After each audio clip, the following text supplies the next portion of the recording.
Hello সবাইকে। তো নবান্নের স্পেশাল যে মেলা সেই ভিডিও নিয়ে চলে এসেছি। দেখতেই পাচ্ছ মেলার ভেতরে কত ভিড়। আমার তো ঢোকার সাহস হয়নি, তো আমি বাইরেই ঘুরেছি।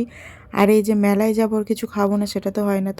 আর তখন বেজে গেছিলো অলরেডি 8টা সাড়ে 8টা। আমার তো প্রচুর খিদে পেয়ে গেছিলো, যেহেতু সন্ধ্যায় আমি কিচ্ছু খাইনি। তো নিয়ে নিয়েছিলাম হচ্ছে পাপড়ি চাট, আর বাইরে বেরিয়ে দেখলাম এই যে এই আইসক্রিমটা। এই আইসক্রিমটা খেতে কে কে ভালোবাসো অবশ্যই কিন্তু নিচে কমেন্ট করে জানিও। আমি তো খুব ভালোবাসি। তো অনেক ভয়ে ভয়ে একটা প্লেট নিলাম এবং মা মেয়ে শেয়ার করে খেলাম। আর এই যে স্ট্যাচুগুলো দেখছো, এই স্ট্যাচু তো দেখলে যে কোনো বাচ্চা ছেলে ভয়ে একদম কান্না শুরু করে দেবে। তারপর চলে গেছিলাম হচ্ছে রবীন্দ্রপল্লী ঠাকুর দেখতে। আর রবীন্দ্রপল্লীর ঠাকুরটা জাস্ট অসাধারণ করেছিল। তোমরা যদি বুঝতে পারো দেখে যে কি কি দিয়ে করেছিল। পেছনে চালিটা ছিল পুরো বিস্কুটের ওপরে, আর যে ঠাকুরগুলো দেখছো সেগুলো হয়েছিল ধানের ওপরে।